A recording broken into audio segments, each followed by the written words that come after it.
ये 3 BH का flat है। ये एक रूम ये आ जाता है, बड़ा अच्छा खासा स्पेस है।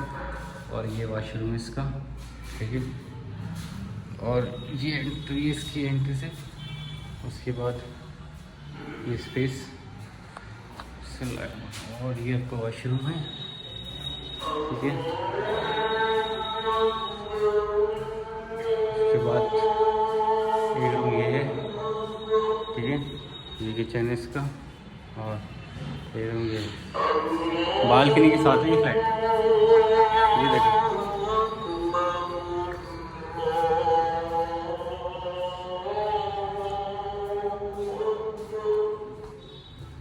ये फ्लैट है, इसको रिक्वायरमेंट हो वो कॉन्टेक्ट करें फ्लैट्स के लिए। एक रूम ये आ जाता है, काफ़ी अच्छा स्पेस में रूम है, वेस्टर्न टॉयलेट है।